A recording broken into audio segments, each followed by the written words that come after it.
That's the podcast. We're done.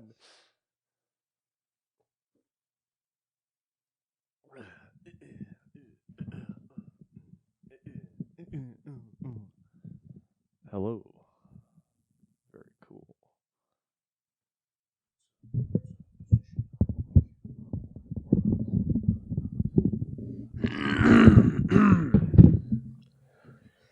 All right, listen up. Have you started? I have. This show sucks, and we're never watching it again. We've learned our lesson. Yeah, we came off of the worst season ever. Of Mr. Moffat, and he learned his lesson, and that's why he writes 2 episodes. 4 episodes this season. I don't even know. Yeah. This is a really long season because it was broken into 2 parts, so it's already 1 episode longer than a normal season, and then it has 2 specials as well. So it's 17 episodes, and 2 vastly different seasons essentially between A and B. So yeah, that's all. We'll talk about it at the end, like we always do. Yeah. First episode is The Doctor, the Witch, and the Wardrobe. Another episode I'm pretty sure I've never seen before. I think I had, but I just blocked it out of my memory. Just made sure you never. I was paying about as much attention as we were this time. This time, yeah. Right. We managed to write an entirely new Doctor Who season. BBC hire us during this episode. Right. We were inspired by how boring it was to do something better. Yeah. So if you want to hear about that, give us a call, Exactly. BBC. That's all. Yeah, this episode starts out okay, and then it kind of just gets really boring, and then it gets kind of preachy, and then it gets really boring, and then it ends. Mm-hmm. Not a lot to say. Thoughts? I don't have any. My head is empty. All right, I'll just read the notes then. What? The editing, apparently, a lot of episodes of this series have kind of bizarre editing. Who are you? It was Christmas. Again, I never fucking know what these mean. That was a line when the mother gets transported when she gets into the jumped by the military people, right? Yeah. And then they say Androzani trees. What does that mean? There are no trees on Androzani. What are you talking about? They had to break open the old dictionary, the glossary. Yeah. Anyways, this is a 2 out of 10. Not a lot to redeem it. It's bad. It's really boring. Yeah, it is really boring, and then it gets really poorly written, which is something to note this season. For whatever reason, Moffat just loses it. All his scripts have some of the worst dialogue, some of the worst progressions, and I don't know what happened. I just remember the line. It's in here, don't worry. I don't know what happened, because we like to shit on him. He's not a great character writer, but the fact is he can write dialogue, he can write situations just fine. I think he ran out of ideas, like, other than, like, probably, Matt Smith's Regeneration. Right. And, like Clara's and the final season, or the final episode of the season, for like Clara's arc or whatever, and that was it. But he just kind of needed a vacation, hence why he's. I think he actually did. Yeah. I think he drained himself after doing so much coke to write Series 6. Exactly. Yeah. Which is good. Thank then you. Then we don't get a break. Yeah. But anyways, the first actual episode of 7A is Asylum of the Daleks. This is it. This is Red Dress Clara. She's here. She's the baking first Clara souffles, episode, right? Yeah, she's baking souffles. She's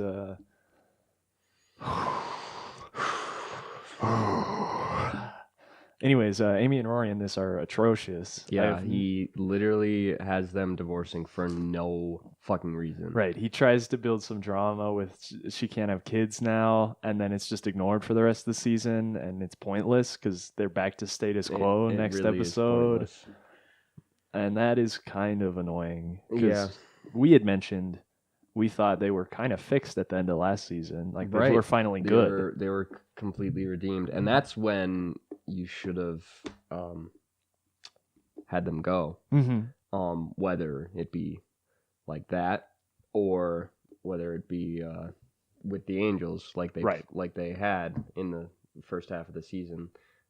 Either way, it should have just been put at the end of the last season somehow. Should have been incorporated somehow because they kind of overstay their welcome. But we're not done with all our Amy Rory. Right. And we actually didn't mention in the Christmas special, but he goes to their house on Christmas and they're always saving a plate for him, and it's a really sweet little moment. Yeah, that's probably the only good part of the episode. Yeah. And it's like 3 seconds. Yeah. Yeah. And it just shows that Moffat could have kept going like this, but he does just hate everyone and everything and just wants to destroy he ruins everything. Yeah. Yep. But Asylum of the Daleks is kind of interesting. It's got some interesting stuff. I like all the nanogens rewriting in the air, so we get the spooky skeleton Daleks. And all the insane Daleks are really fun. Yeah. Eggs. Yeah. What do you want? You want this? You want these eggs? Rory, you're so dumb. Stop. Yeah, and then Clara in this is really good too. She piques the interest. She does in more ways than one. Yeah, well, in a couple of ways. Yeah, she is Oswin Oswald in this episode, and she's kind of quippy and has a good rapport with everyone. She ends up wiping the Doctor from every database. Yeah, and all the Daleks are like, Doctor Who, and they die. Yeah. Anyway. Yeah. It is. Well, it is a really sad moment when he comes to the realization of what she is. I am not a Dalek. Right. Exactly. Yeah. That's what saves this episode for me. And actually, this is kind of like this applies to the whole season. Amy and Rory, I don't give a shit. Yeah, exactly. All the Clara stuff, so good. They could have They could have had the perfect amount of on-screen time because by the end of season 6, they were fixed. They were good. They were the best they could have gotten, and could have ended it there. Could have, yeah. But he didn't. So,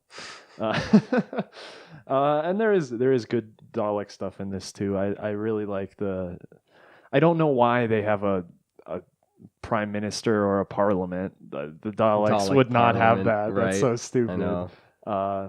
But I do like the prime minister or whoever. The Doctor's like, why wouldn't you just destroy them? And they're like, we can't destroy such divine hatred. Yeah, right. That's perfect. Good. I like that. Anyways, you have anything to add? I'll pull up the notes here. Red dress Clara. Color grading in the intro this season. Bizarre. Oh, yeah. Yeah. Yeah, until the new intro for the second half. It was really strange, and it just got worse. It just kept getting worse. I don't know if it was an HBO thing or... Yeah, I'm not sure. Can she bake me into a souffle? Red dress Clara. Dalek Parliament. David Lynch Daleks. We get a little Amy dream sequence as she's turning into a Dalek and she thinks they're people. Yeah. That was cool. Yeah. I think I'm close. That's just a line from the episode. And the final note, Red dress Clara. Exactly. This is a 7 out of 10 for me. I like this episode enough. It's got bad stuff, and it could be higher, but I think all the Clara stuff is really good. I agree. Anyways, then our good friend Chris Chibnall makes a triumphant return to write what might be the best episode in the show's history, Dinosaurs on a Spaceship. It starts in true Chibnall fashion where it's just really stupid. Really fast, really stupid, really annoying. Yeah. This episode's got everything. It's incredibly boring. It's really stupid. It's got preachy, over-the-top social commentary. It's got the trifecta. Very good. Very good. Very good. I don't have a lot to say. I just don't really care. This is the first episode with Rory's dad, Mr. Weasley. Yep. He's good. I think so. He's written decently, and he's performed competently. He's a little too stupid for me. Yeah. He's a little too goofy. It's his face. He is a it's goofy like face, you know, like Wilf could be like right, he's just discount Wilf essentially. Right, but the thing with the face is Wilf could be like charmingly like old man goofy, but this guy just seems like an actual idiot. Right. Wilf always was on the verge of tears or something. You just look at him and it just hurts. You know.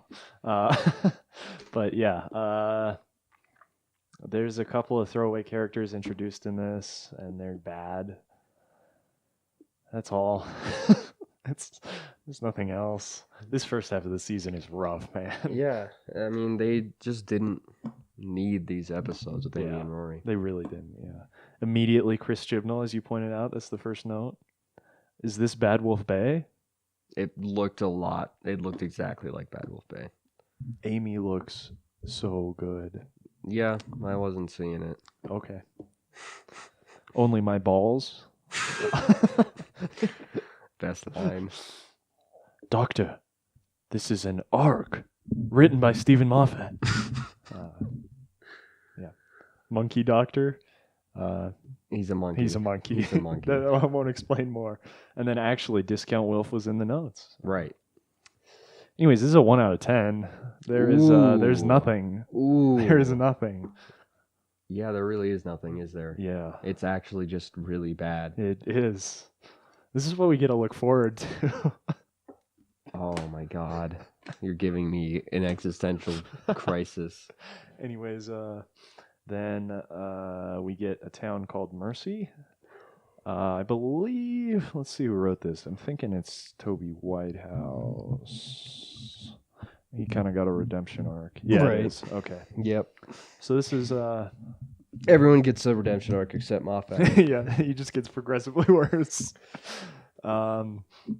This is kind of an interesting one because this season, especially the second half, but the first half a little bit too, does a lot of genre play.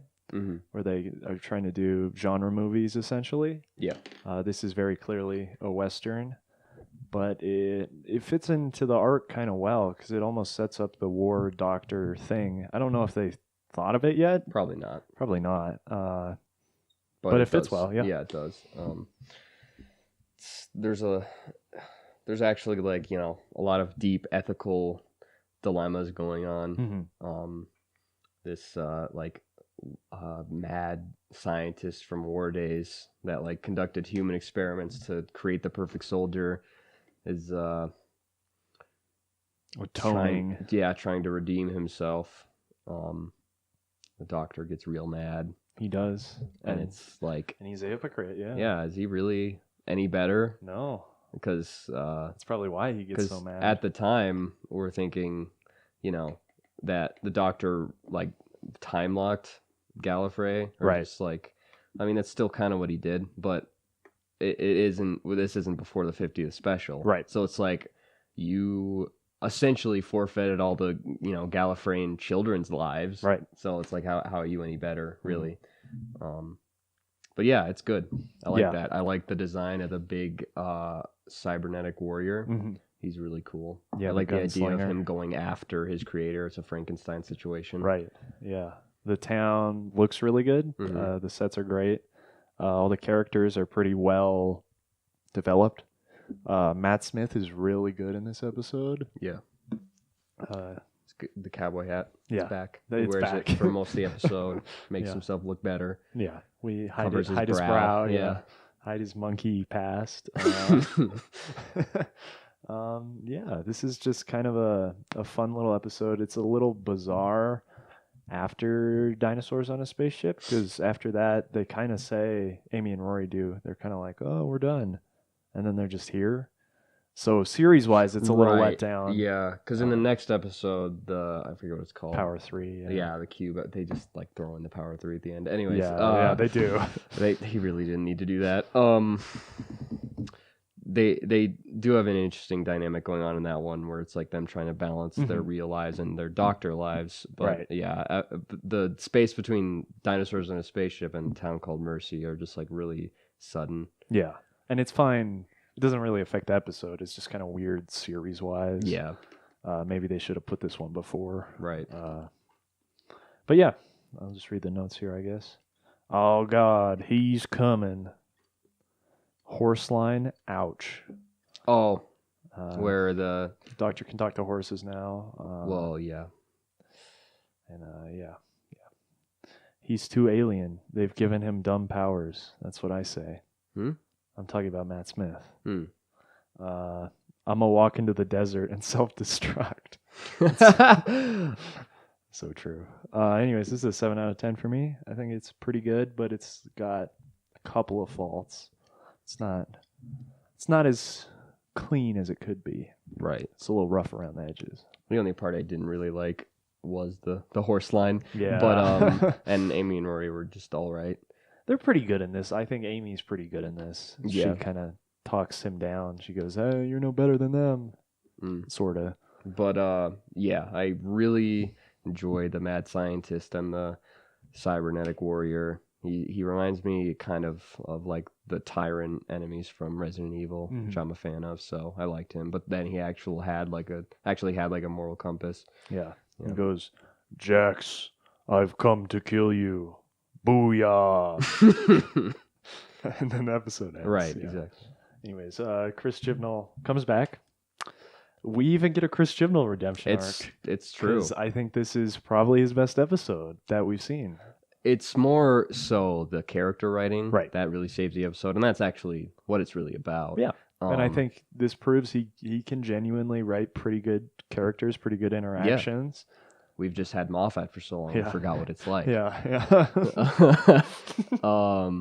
The enemy is kind of goofy, Cube Man. But it's goofy. Look, I actually don't like him very much. I like the cubes. Yeah, I don't like him at all. Yeah, he's dumb. He is dumb. That's why he's become infamous, because he's really stupid. Yeah, like they almost make him interesting because of his origin. Where he's like from a Gallifrey fairy tale, almost. But his lines are dumb. His lines are dumb. His design isn't even good. His design is actually, I think, quite boring. Could have just been a giant talking cube. That would have been cool. I'm fine with a humanoid, but they just make him look like the Emperor or something. Yeah, pretty much. Boring. But I mean, I do like the start of the idea of all these cubes showing up. Right, it's a pretty good setup. And then it doesn't get paid off all that well. And that's the thing. This episode is genuinely pretty good until the third act. It does fall apart a little bit. It's not disastrous, right? But it does bring it down a little bit, because all the interactions with the Doctor just living with Amy and Rory it's all fun. It is good. It's well written, and then you get really sweet moments too near the end with the Doctor and Amy. The Doctor and Amy, and yeah, it's just good with them sitting on the Thames. Yeah. Yeah, all those stuff is really good. Yep. He gets to have some talks with her about giving up the life before she becomes a gravestone again. Yeah. Right. Yeah. It's pretty good. You could probably skip it, but it's kind of interesting. Yeah. Davies episode ?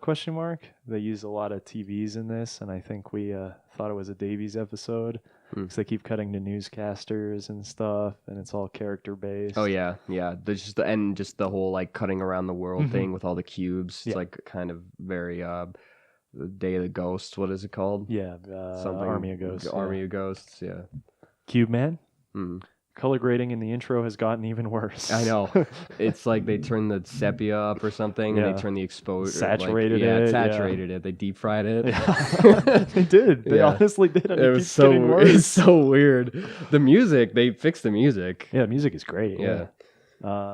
Anyways, this is a 5 out of 10. It's not quite a 6. Right. But all the character stuff. It's watchable. It's got really good moments, actually, especially for Chibnall. It's got great moments. Yep. No really big social commentary to muddle it down or anything. Just kind of that.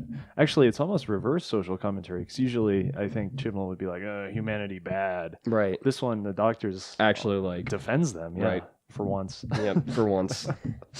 Anyways, Stephen Moffat, after busting out a couple, comes back to the show. He got out of the closet that they locked him in. Chris Chibnall locked him in the closet. Yeah. He comes in and he writes our final Weeping Angel episode. their second to last actual appearance, but this is the last Angel episode. Right. This is Angels Take Manhattan. This is what I wish they had done. You could have done Town Called Mercy and then this at the start. And then the other three could have just been like the Doctor alone or something. They could have been the same just with the Doctor on his own. Right. And then that would even almost lead into Snowman better. Yep. But yeah, I think this episode is highly flawed, but I really like it. Yeah. I really like it. No, I think it is a pretty decent goodbye to Amy and Rory, and it still shows in the very end the Doctor still didn't really get it. Right. He still didn't really get why Amy would choose Rory over him, and a normal life over him, which is good. And I think there is a lot this episode does right. First of all, it immediately gets points because it's very noir-ish. Yeah, I mean, it's almost satirical, but it's fine. I like it, though. Yeah. It's fun. It's got the detective flair. This is a much better New York setting than I think Daleks was. It looked like they were there. It did. I think they filmed in I don't know, but it looked like they filmed in Central Park when Rory goes and gets the coffee and all that. Yep. This has, again, really interesting time play stuff. The Angels have created a battery farm with humans. Yeah, to repeatedly feed on them. It's twisted. I really like it. That is so I like really laid it into Moffat for his previous Weeping Angel arc, right? Where he basically ruins them and their whole mechanics, the point of them. He ruins the point of them. Yeah. But I do enjoy this plot line. Just how if I were to believe that angels were ever like a coordinated race, which I don't think they should be, but it doesn't make sense. If they ever were a coordinated race, I like it on this scale, right? Where they're just in a hotel that they have created like a farm for feeding off of humans' lives. It's good. Yeah, I think the one thing that really lets down this episode is the Statue of Liberty. Yeah, I think everyone will say that. Bad. Yeah, it's bad, but it's kind of a funny visual. It is an interesting visual, but it's. But yeah, just mechanics wise, there's no one never not watching the Statue of Liberty. Exactly. So it's always going to be seen. How can it? Yeah. It's forgivable. It's not an unsolvable sin. And once again, and the whole angel and chains thing, it once again plays into the idea that angels are literally statues instead of just that's what they are when they're observed. You know, because I much prefer it that they're. We talked about this in the last one, or the one before. Yeah. But this again has really interesting time play, not just with the battery thing, because there are so many paradoxes involved with the battery farm this year, and New York is really hard for the TARDIS to enter. So we get a lot of interesting time play as he goes back to ancient China to write on an artifact that'll show up there, and then River can use it. And then at the end, after Amy and Rory solve it by a paradox that just undoes everything, essentially. Right. There's no way the Doctor can get back there because there's just too many paradoxes. Yeah, it is. It does work as a way for him not being able to save Amy and Rory. And even the book thing's pretty interesting. Yeah. Because he reads it, and then, of course, that has to happen. He gets the hint of Amy's final farewell, and he like gets really pissed. He's like, "Get your arm out of there, River Song, but don't break it." Yeah. And then he loses his shit when she breaks it. Yeah, she had to break her wrist to get away from the angel, and it like serves as a parallel that's like, you know, you can't really change the future, right? Yeah. And then we even get this a little later on in his last episode with. Was he call it the Destiny Trap or something? Yeah, something like that. Which is good. I kind of like that. It's got the noir aesthetic. It mostly fixes the angels. There's a couple stuff that is like, You don't have to play a stupid, scary sound effect every time they move. In fact, it should be as silent as possible. Right. But I do really like the trippy sequence of that like evil collector mobster man when he gets got by the kid and couple his mom of angels. or whatever. That is pretty freaky because it's all in like slowed down, silent, just atmospheric. That's good. That's what there should be more of with the Angels. You should really play to their mechanics to your advantage as a filmmaker. Yeah. Because that's essentially what they were made for. Right. But anyways. Yeah, this is not the best River song. She's all right. She's okay. She's fine. Moffat is, you can tell he's just wanking it behind the scenes. I don't think she's once the Doctor and her are interacting, she's definitely not as bad as she was in the previous series. Yeah, for sure. Yeah. I think she is pretty good in this series overall. Yeah. In terms of how we've seen. Right. I even enjoy her in the finale. Yeah, I agree for the most part. Anyways, here's the notes. Tom Hanks, the guy who investigates the Angels, looks like Tom Hanks. Score on point. Again, Murray Gold coming in, giving us Together Not At All, giving us Amy's Farewell. He gives us I don't know what the name of it was, maybe it was one of those, but he gives us that like strangely like reversed ethereal choir for some of the angel sequences. It's very spooky. Yeah. And then freeze frames. Oh yeah, we get a freeze frame of child Amy at the end. Yeah. Which I actually like. I do too. I think that works really well. As corny as you think freeze frames are, I think they have their place. I like freeze frames. Yeah. I think this is a really good way to end Amy and Rory. Yep. So it almost makes up for the episodes at the start of this season. It's justifiable. I still feel that they really overstay their welcome just with these even with these episodes alone. Like they don't even need to be in Asylum of the Daleks. No, they don't. They don't need to be in anything really. Mercy is a good episode. Yeah. I do actually like the character building for the Power of Three. Yeah. But it's like this is stuff that could have been done and taken care of in the previous series. For sure. Instead of you just blowing your going load, off about River Song. Yeah. You could have given them like a proper ending. Yeah. Wow. Or just given them only 3 more episodes at the start of the season, which honestly I would have been fine with. Like you didn't need to give them half the season. Right. Yeah, for sure. As unbalanced as it might have made it felt, it would have given me a better aftertaste of Amy and Rory. Yeah. Because even like the writers, kind of how like they forgot how to write Rose in her second season. It's like they basically just don't write Amy and Rory, other than in the Power of Three. Yeah, they're just there. Yeah, I think they are written pretty well in this episode. Yeah, definitely. And yeah, I think this leaves a good taste for them. I still don't like them. They're still easily my least favorite, both of them. Right. But this is a really good farewell for them. That last scene in the graveyard is really good. Yep. And even the scene before that where they're on the ledge of the building. Yeah. Anyways, this is a 9 out of 10 for me. Dang. Big fan. Probably give it an 8. Give it a 1, yeah. Give it a -10. But yeah, we get a little break, and then we get another Christmas episode because a year had passed with the Snowmen. And we get another red dress Clara. Moffat. Well, that's only the beginning when she's working as a barmaid, and then she changes into her governess outfit. So. Yeah. Anyway. Yeah. She's back. So this is the return of our least favorite characters ever. Oh my god. She has Lizard Lady and Madame Vastra. Yeah. Sure. Yeah. Anyway.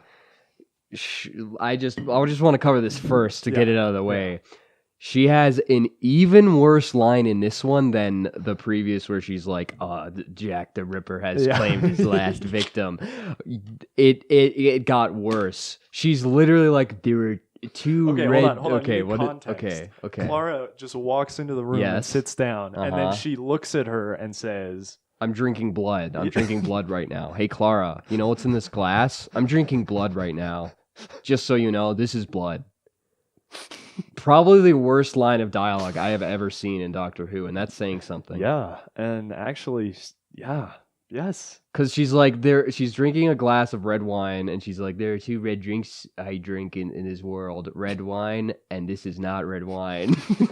It's like actually the worst thing I've ever heard. Yeah, and that's the thing. I feel like I'll have a justification for this at the end because I attempt to save Moffat all I can. I really do. You're Moffat's advocate. Yeah. Even though I hate him with every fiber of my being. But yeah, this season he writes some of the stinkers, fucking worst lines ever. Worse than last season. As dumb and I think so. Not episode wise, but just right. Overall, the lines. season's better, but much better. Yeah, like a million times better. Right. Yeah. But just single lines he writes, and there's a couple more I have written down. I don't know if they're in this episode or not, but yeah, he's fallen off the horse, as they say. He killed the horse. He shot the horse in the back of the head. Ate the horse careened alive. off a cliff. But I actually like this episode. It has a lot of things I really like in it. True. I love his. Again, like Matt Smith going full fairy tale. He's got the invisible ladder up to his little cloud. Clara kind of gets to tell the children some stories. It's a magical Christmas episode. It's a very magical Christmas episode. The villain is fine. It's kind of interesting. I think the Great Intelligence is pretty good in the classic series. In this series, he's kind of just there. He doesn't really. Yeah, it's he is true. just there. They almost didn't even need an antagonist. Not really. Yeah, because he really does just show up in this and then the finale. And Bells of St. John. Yeah. But yeah, there's a lot of really good stuff in this. I think Matt Smith is really good. His chemistry with Jenna Coleman is fantastic. They try to play it off as like the doctor's like he doesn't help people anymore. Yeah, like he's a grumpy old man. But it's not true. Yeah, of course it's not true. Right. Once she says pond, referring to the pond, he's like, right. Exactly. And yeah, I think without the Strax, Lizard Lady, Jenny stuff, this would genuinely be a really good. Strax has got good stuff in this episode. I like his memory worm. I know thing. That was a good. Shall bit. I retrieve the memory worm, sir? Yeah, that was a good bit.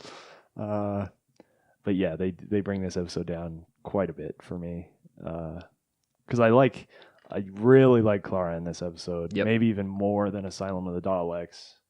Just how, like, finally Moffat she's even more isn't really fucking annoying with his female characters. She's still kind of a sex object because of course she is, but she's better. She's got a character. Right. And she gets the key from the doctor and then she dies. He's like, I don't know where I travel, just with who I travel. And then she falls off a cloud and dies. Right. Yep. And then he goes, I've seen you before. This face. Where'd you get this face? I'll speak to that at the end because the impossible girl. I'll wait for the end for that. You have anything to say on this one? No. I agree with everything. Clara's probably the highlight of the episode. For sure. I like Strax, but I hate Madame Bastard, whatever. Yeah, and Jenny. And the Doctor's pretty good.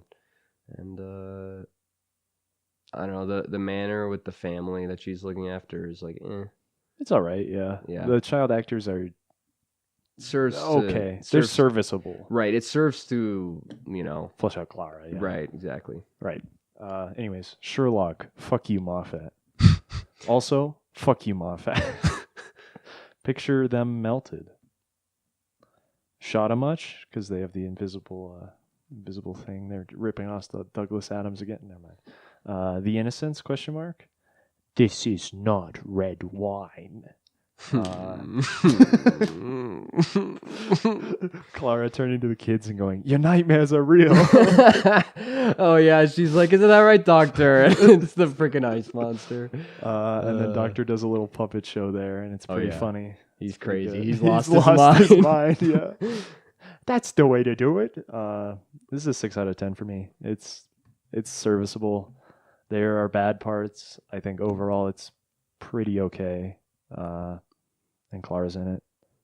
So it's a 10. So it's actually a 10. Yeah, yeah, I agree. But then, we get another hiatus, and the 7B starts with Bells of St. John. This is kind of the story Moffat's going to do a couple more times, but that's fine, whatever. You point out this is kind of a Davies episode. Yeah, once again, because it's set in present day. Davies episodes have that unique effect. Yeah, where the present day episodes are usually like his crazy end of the world ones. Yeah, but yeah, just with the like pacing and the like villain, and it's kind of goofy, but it's not sanctimoniously goofy. Right, exactly. It's not taking itself super seriously. It's just kind of fun. It's good. Yeah. So this is the first episode where we get actual Clara. Right, and the doctor's a monk and he's obsessed with Clara now. Yeah, me too. You know, whatever, me too. Can you blame him? Can you really blame the man? I really, really like this episode. I think finally, Moffat gives us some fucking good character interactions. God help us. I know. I love the doctor sitting outside her house. She's like, "Are you guarding me? I'll be here all night." Does he investigate her upbringing and her parents at the beginning of the next one? Yes. Okay. Yeah, that's what I thought. Yeah. But yeah, it's still really good. I think the intro is kind of goofy, kind of. Yeah, her calling the hotline. No. The what's the intro?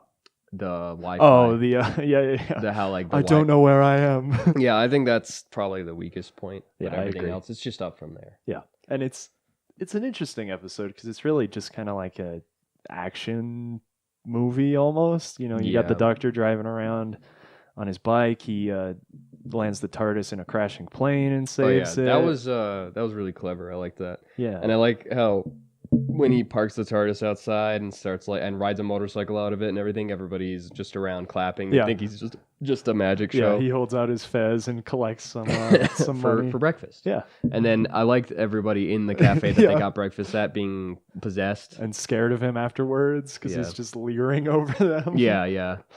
I really like the aesthetic of this episode. It looks really good. The Clara and him going to breakfast it just works. I don't know. It looks cool to me. All the skyrise. The shard is the building. Right. That's all pretty cool. Like the plane crashing. This is a really well-paced little action episode. Yeah. And it really is just kind of introducing actual Clara. That's kind of the point. Right. And you could say great intelligence is here, but no. It's a good first, like it's like an officially first episode with him and his companion, like Smith and Jones and Rose and yeah, and I like the idea too that Wi-Fi is evil and it's stealing people's souls. So true. So that true. is true. The more you listen to this podcast, the more your soul gets uploaded into the cloud. Yeah, I don't have a whole lot else to say. Notes, I guess. Is this the Series 8 arc? Yes. 11 is the best. Someone says that. Oh, yeah. They say that a lot this season. Yep, and in the next, like, in Hyde, she's like, whiskey's the 11th worst thing on Earth. There's a great sequence when he answers the phone and one of the monks goes, "Is it a demon?" He goes, "It's a woman." And he does the he makes cross, the sign of the cross. It's a clip on his tie as he pulls it out from the box. Well, every other time we see it, it's not, but yeah. I've 2 hearts and 27 brains. Have you seen this man? He needs to be stopped. He gets kicked out of every cafe he's ever been to because he keeps leering in front of everyone. Matt Smith is an inhuman monkey. This is an 8 out of 10 for me. I quite like this episode. It's good. It's sufficiently goofy in a good way. Yep. Then our co-writer for this season comes in, Mr. Neil Cross. I don't think he writes episodes after this season, which is kind of interesting because he writes some that I like quite a bit. But this is kind of Clara's first actual adventure. This is Rings of Akhaten. This opens with a really great sequence.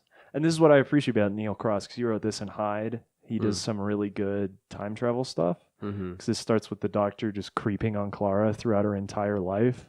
He's got to know why she's the impossible girl, but of course he gets nothing. Yeah. And I really like that. That's really good. It's a little melodramatic, but I do like the leaf thing. No, it's good. It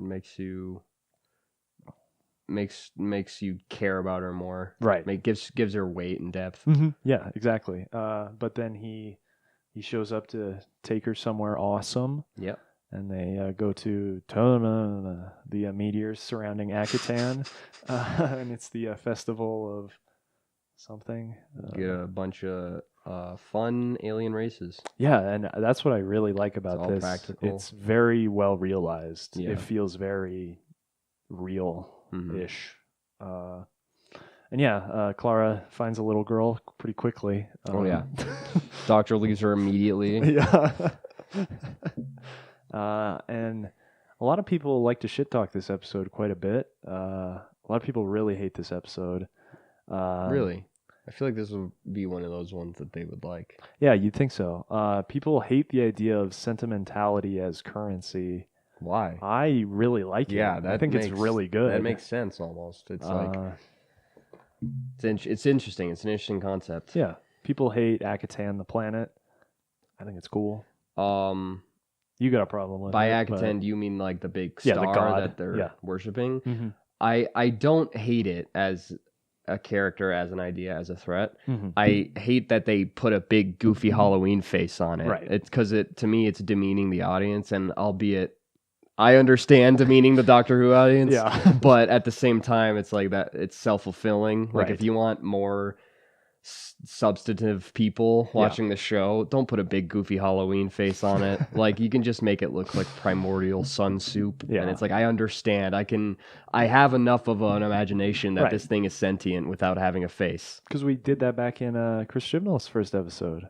Back in 42. The sun was sentient and didn't have a face. Exactly. I like that. Well, I don't like 42, but I like nothing about 42. Right, exactly. Actually, nothing. But you know what I'm saying. Yeah. Yeah, this is just kind of a really fun, interesting, idea-filled little episode. Kind of explores piety and religion. And the Doctor doesn't. Well, he dunks on it a little. He does, but then he's like, "Oh shit, that wasn't the old guy." Right, right. The fake out. Yeah.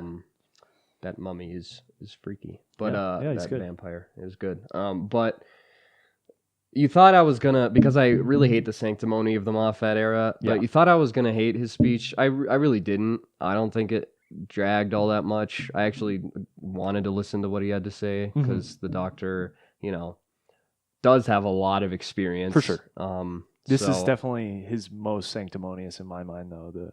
I've been through so much. Take it from you. Have no idea how many. And it doesn't work. Yeah, it's all right. It's okay. Yeah. I actually really like it. It makes a lot of sense. We get really great Clara moments building her character. She gives up the leaf that is one of the most precious things to her because it's her parents' meeting. It's the most important leaf in human history. Yeah. But the monster can't feed on it because it's potential days as opposed to memories. Yeah, the Doctor's like, there's only so many what is, but not, but infinite what ifs could be. Yeah.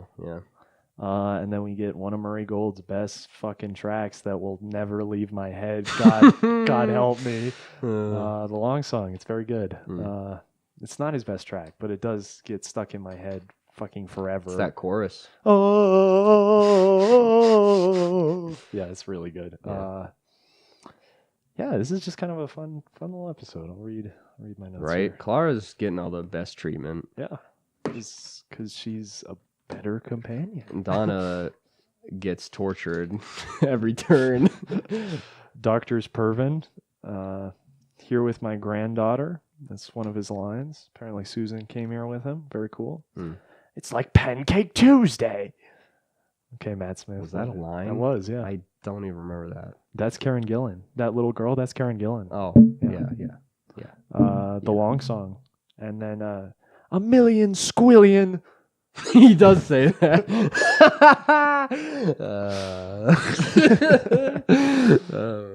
Anyways, this is an 8 out of 10 for me. I really like this episode. Big fan. I could give it like a 7 or an 8. Yeah.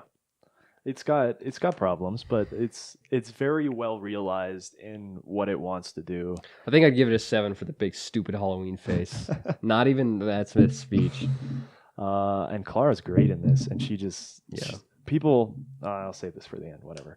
So then Mark Gatiss comes in, delivers quite possibly his best script ever. Oh yeah, with Cold War. We get a Gatiss redemption arc. Can you believe it? And then he immediately fucking. He does. It. Yeah, he does. But yeah, this is again kind of doing the genre play thing. We almost had never did seen action. This episode. Really? Yep.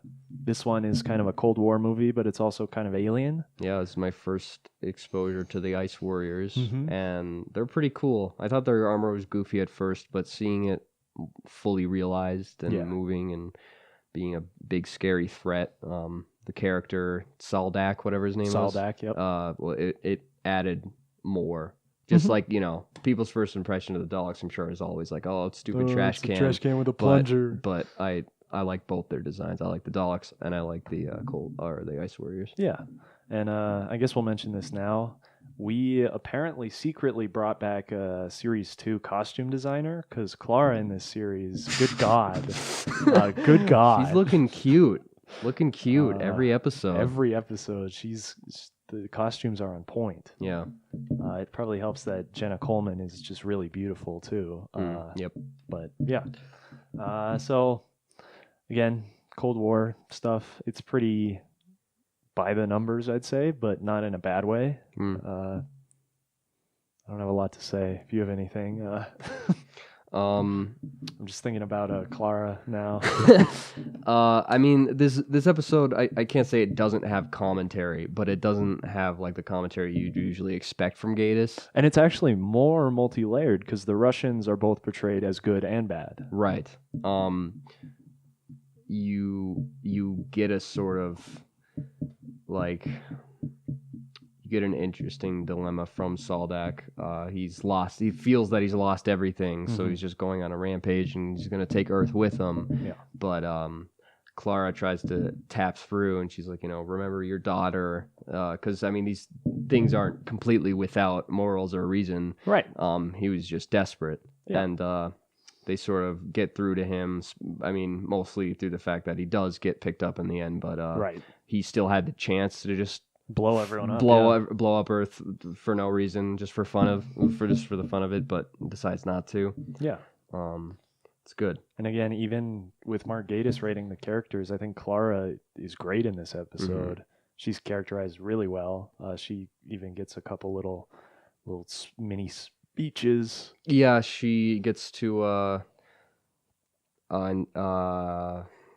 interrogate the Ice Warrior, and it's a cool fake out because it's no longer in its armor. Right, it left. It's like the first time that's happened in Who history. And he just was a big frog basically, but whatever. Sure. Yeah, for sure. It was pretty creepy though when you could just see his hands on people's faces. Yeah, that was good. Yeah. And the lighting in this is pretty good too. Oh yeah, it's got some interesting lights. Yes, the exterior submarine shots were really good. Yeah, even though they were CG, they turned out pretty darn well. Yeah. I haven't seen these boys since Peladin. That was the last time we saw the Ice Warriors. Okay, yeah. Back in John Pertwee. Yeah. That's not fair. I think that note is referring to Clara's dress. It's not fair that they cover her up in a Cold War uniform for the rest of the episode. Mom, come pick me up. I'm scared. That's referring to the submarine falling off the cliff. Oh, yeah. Forget the Ice Warrior. Yeah. It was just submarines are scary. This is a 7 out of 10 for me. Mark Gatiss has finally written a good episode. He's done it. We have to kill him now. He can't live on. Yep. Yeah. So Neil Cross comes back to give us an episode I remember being much boringer than it is, which is Hyde. It kind of picked up a little bit. It definitely starts out a little dry, but it does pick up, yeah. This episode has maybe my favorite sequence this season, where he does just go through all of Earth's history in 2 minutes, just taking pictures. And Clara just fucking loses her mind.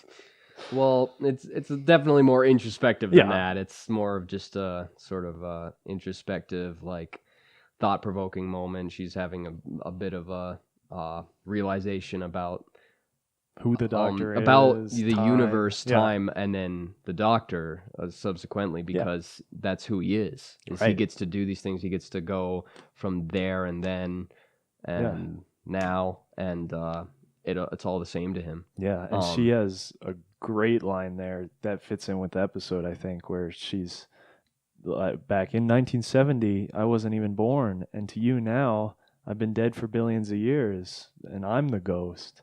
Right, and it's a little on the nose, but I like the bit where she's like, what are we to you? We must be nothing. Yeah. But instead, we get a good Doctor moment, and he's like, you're the greatest mystery I can't solve. Mm-hmm. But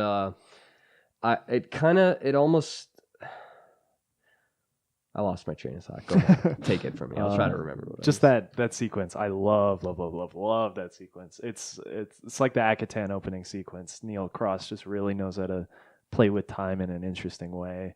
And this whole episode's kind of about that, because it's not a ghost, it's a time traveler in a pocket dimension that's moving in different time streams. So it appears like it's never moving. But if you go, billions of years, you even get a fake out with the real monster too. Yeah. And there's kind of a double fake out. Yep. I like the monster design. Yeah, they actually built a big old suit. Probably had some sick contortionist in there. Yeah. No, it was cool. This is the start of Clara and the TARDIS getting along. She is guided to fly it through for 5 seconds and grab the Doctor twice. Yeah, she has to she has to break through to the TARDIS. It interfaces as her, and Clara keeps calling her a cow. Yeah. TARDIS, presumably doesn't like her because she's impossible. Right. She's the impossible girl. Yeah. But yeah, she's all over space-time. She is. I wish I was all over space-time. I wish my brains were all over space-time. What are the notes? Read the notes. Neil Cross gets to nail Clara this season. Oh wait, never mind. I mean character-wise. Because I think he writes the two best Clara episodes. She's great in this episode, and then she's great in Rings Akhaten too. It's ghost time, I guess is what's in the notes.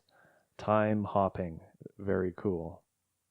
Blue Crystal from Metabulus 3. Are we sure this isn't John Pertwee's final season?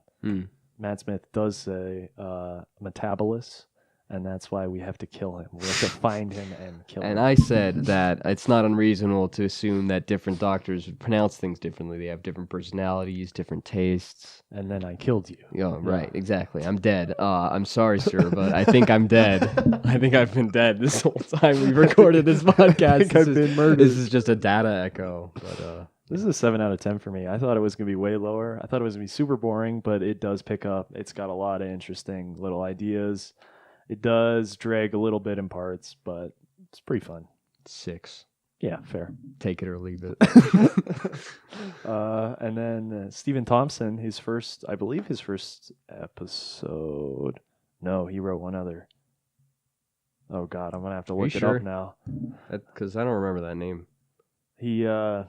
I'll talk about this at the end, but he crops up a little bit later. No, he had to write another one. What was it? Curse of the Black Spot. That's the other one he wrote. Oh, no. But he comes in to write Journey to the Center of the TARDIS. Wow, and we even get a Thompson redemption arc? Can you believe it? Holy crap. But yeah, this is kind of, again, they're taking that one sequence from the Neil Gaiman episode and making it into another episode. Right. Which I think is worth it. Yeah, I agree. I do find this to be bit of a missed opportunity. Yeah. I think they could have done more. I don't really like the whole scavenger storyline, and I think the Ash people are weak. Well, it's them. Yeah. Still. It's okay. But yeah, so we have the TARDIS gets picked up by scavengers who are gaslighting their brother into thinking he's an android. And the Doctor says he'll blow up the TARDIS if they don't go find Clara. Who can blame him? Epic. there are good ideas in this. I like the idea that to fuel the TARDIS, the Time Lords have trapped a star in a time cycle of it collapsing into a black hole as an energy source. No wonder they can blow up all of reality with the TARDIS. Yeah, that's interesting. I like his big old library. Clara finds some books there on the Time War and stuff. She sees his name. Yeah, a big important thing this season. Mm. And then I think the Matt Smith Clara bit at the end is great. When he freaks out, he's like, "What are you?" Mm. She's just crying. That's good. I like that. And then they push the solve problem button and it's fixed. So what I saw it as is that that was like a magnet grenade or whatever. Yeah. That was what allowed them to capture the TARDIS. He essentially just turned it off. So by him, and because it shows the ship going away, and it also shows the TARDIS going away. So I don't know why the Doctor didn't think of that initially, but I mean, maybe he just didn't notice the grenade. But it's like essentially you just turn it off, and the magnet doesn't work. Okay. Which is kind of a goofy mechanic. I don't think I picked up on that. That's the way I saw it, because I mean, assumingly that thing, I mean, it might not even be a grenade, it might just be a magnet of some right kind, that's yeah. You put that on the ship and you're able to pull it into yours. So it's like he just turned it off. That's all he had to do, because maybe he didn't even realize that's what it was, what was happening the first time, but because right. he goes back into his time stream and shows him. Yeah, and the idea of the TARDIS kind of spilling fuel, but the fuel is time leaking. That's pretty interesting. Yeah. There's good stuff in this season, and I want to give it to Stephen Thompson. I think he is a good writer. We'll see that later more than we have so far, but yep. I remember hating this episode, and I don't know if I hate it. Clara looks good. Yep. In her dress. It's not bad. We get to see the pool. Yeah. I kind of like how he doesn't even really give the scavengers a redemption. Yeah, not at all. He doesn't even fully flesh. Well, he gives them something. He gives them something right. to make them interesting, and then that's it. He doesn't actually make them like. I mean, he tells the android one the truth that he's not an android. Yeah. He's really his little brother, but it's just like it doesn't go anywhere from there. Right. They get turned into ash people. And right. Then they fall into a supernova. It's like, it's the idea that it's just the suggestion that in some Doctor Who episodes, not everyone gets their moment. Right. Yeah. And I really like the idea of I don't know what they call it, the living metal or something. It's this big kind of tree, and it's like in growing charge eggs of the almost. Architecture of rerouting the TARDIS. Yeah, it can. Builds machines. It's a machine that builds machines. Yeah. That's how the TARDIS is infinite. Again, like more little interesting ideas that I don't think are quite fleshed out enough. Yeah. But that's okay. Anyways, the time hammer. The scavengers hit the TARDIS with the new time hammer. Yeah. Kill Amy, hate Amy. Mm-hmm. The salvage of a lifetime, i.e. Clara. Yeah, he was, he was talking about Clara. Yeah. She's the salvage of a lifetime. She is, yeah. Ash Spawn from Solstheim. Red Dress Clara again. Dying Star. Solve problem button. And Matt Smith slapped her ass. He really did, didn't he? He did. And it's not the last time. Not the last time. He sneaks another one in there. Yeah. What a Chad. This is 6 out of 10 for me. It's okay. Yep. It's okay. Yep. Yeah. And because Stephen Moffat was still legally declared dead, I guess, they bring back Mark Gatiss to write another episode. They had him stuck in that closet for a long time.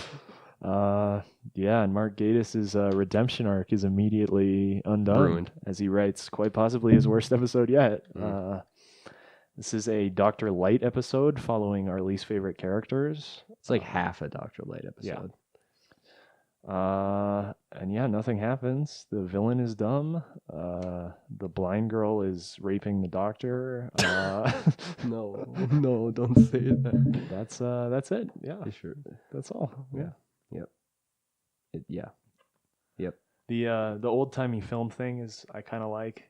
Oh yeah, that I mean, sequence. I appreciate that they just like showed us what happened. Right. Yeah. And they did it in a creative way. Yeah. Right. My notes are Red Alex Jones, best acting we've ever seen. I believe that's in reference to the child who talks to Strax. Thomas. Yeah. Is he an alien? What gave it away? The chin. This is a 2 out of 10. This is a stinker. Yeah, it's really not good. Even the cold open sucks. They could have done something with like Clara being like wax, how she is. Yeah, like that could have been the cold open, and you wouldn't even show the doctor. I don't know. Just Mark Gatiss. Is that the Whisperman? Mark Gatiss is the new showrunner. Mark Gatiss. But yeah, then Neil Gaiman comes back to deliver another episode. He's gonna attempt to revamp the Cybermen. And unfortunately, he brings a couple of kids along the way, and we get Nightmare and Silver. Part of the episode is the children. Without a doubt, yeah. Easily. Angie, I think her name is quite annoying. I wanted. Anyway. Yeah. Anyway. Everything else is pretty good, though.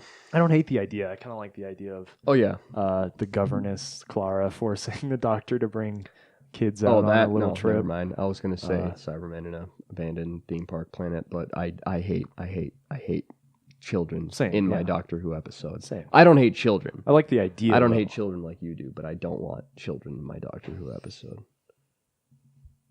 Anyways. Are they coming? The silence? Are the silence going to get me? I'm going to lose my mind. Anyways, Porridge is in this. The Emperor. Clara gets to be a military commander. And it's a bit of fun. We get to see the Doctor be possessed by the cyber controller and have a little back and forth with himself. Yeah, Matt Smith gets to just go off. I'm glad. I'm glad he did. Yeah. We get a funny little bit where cyber controller is trying to get something out of Clara and is trying to trick her into thinking it's actually him. Yeah. And like confesses his quote unquote love, but Clara sees right through it. Yeah. It's funny. Yeah, it is funny. I mean, he was right about most of it. Right. That's all I'll say. We get the gold patch, which is a reference back to Classic Who. They always had a kind of system failure to gold. Once they had the Doctor help them find a planet of gold and blow it up. Good stuff, you know. The Cybermen are pretty actually scary in this. They're kind of unstoppable. They're really upgraded. Yeah. Super upgraded. Because this is the future. Well, and it makes, this part of this corner of the universe has been fighting with them. This part of the empire of humans in the space have been fighting with them, and they basically collapsed an entire galaxy. Yeah, just to kill them. Yeah. And it is a very striking visual. You get a really like beautiful nebula like spot with just a void in the center. Yeah. And they're gonna blow up the planet just to stop one Cyberman. Yep. It's an interesting idea. The children definitely let this. It's probably the only decent Cyberman episode we've had. Yeah. So far, really, because honestly, the rest are pretty boring and bad. Yeah. I have here Cybersperm. It's a castle, but comical. Yeah.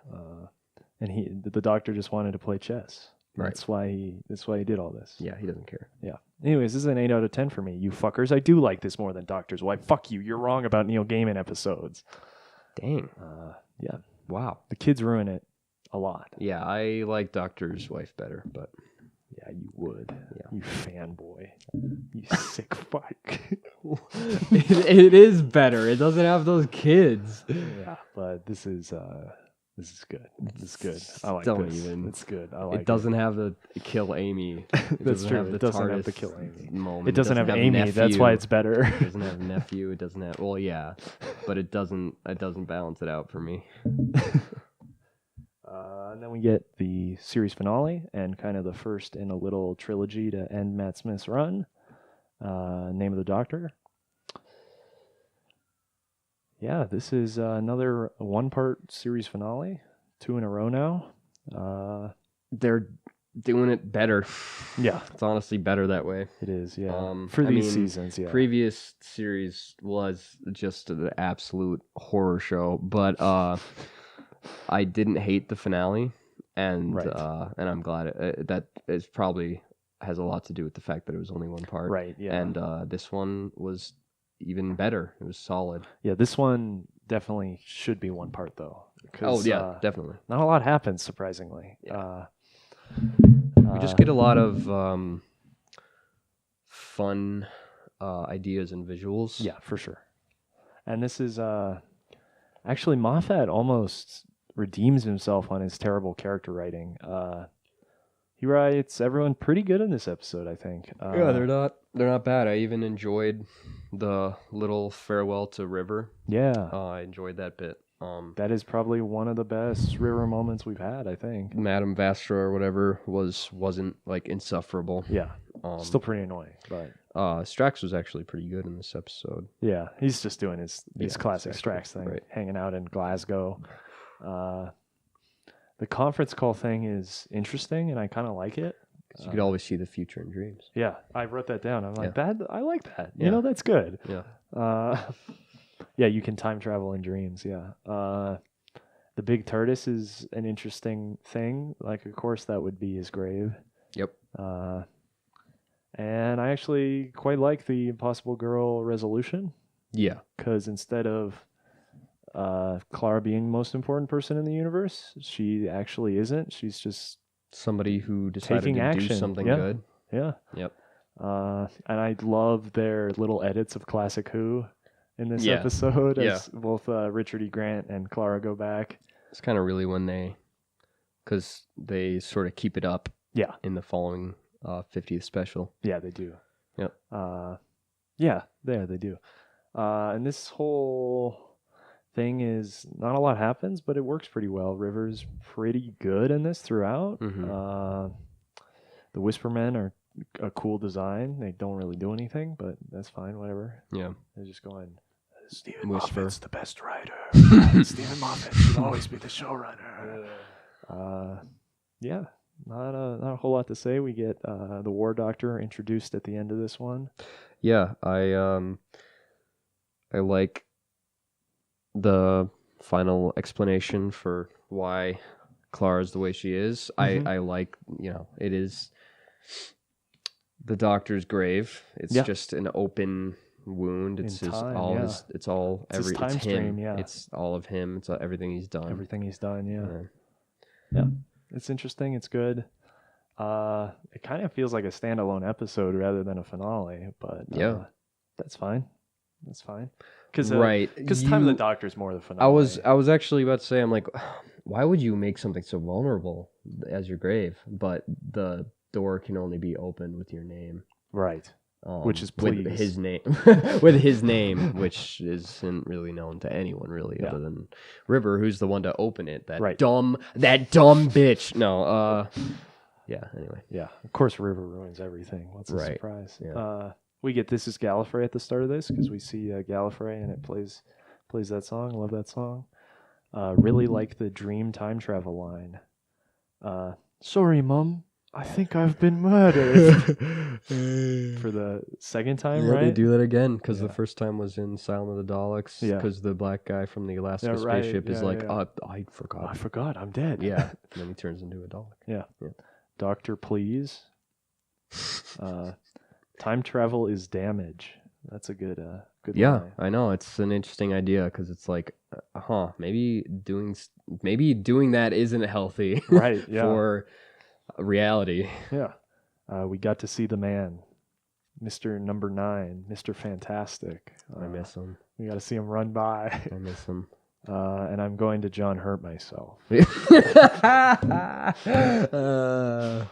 Anyways, this is a 6 out of 10 for me. It's fine. Really? Yeah. That's it? Yeah. It's fine. What is wrong with you? It's just nothing happens. Exactly. Nothing happens, but it was interesting enough to be good. Yeah, I didn't say it's bad. It's just like middle of the road. I'd be willing to put this at an 8. Whoa. Oh, doggy. Because I do love Clara in this. She's really good in this. And I really like his grave. I really like Trenzalore. Yeah, and that's cool. I like the Jenny disappears. Because we almost get that from Jenny twice. Because Madame Vastra, or whatever her fucking name is, has the line where she goes, you know, you're one of the people the doctor saved. And she just turns around and Jenny's gone. That sequence, the stars going out. Yeah, Strax attacking. Yeah. Yep.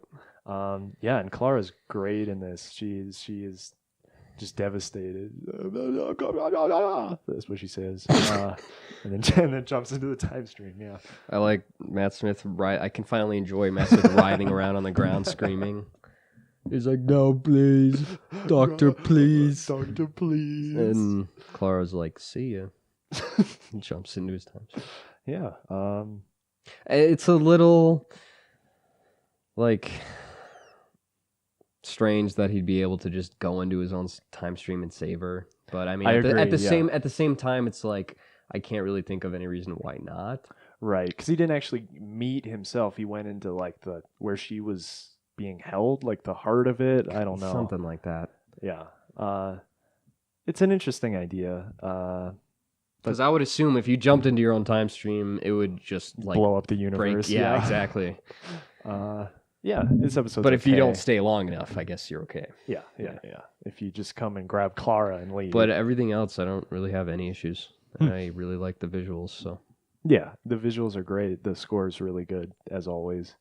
Great intelligence is, again, kind of just Yeah, whatever. he is kind of just like shoehorned in there. Yeah. They needed someone to press the opening of his grave. Right. So. And actually, it's not a bad idea because he's been thwarted by the Doctor a lot. So it makes sense he'd be angry at him. Right. I guess if you know Classic Who, it's a little more weighty. Yeah. And he kind of has the idea where he's like, oh, I'm helping everyone. Look at all this damage you've done to time. I'm going to fix the damage. So there is something there. There's something. So you're saying it is 7? No. Okay.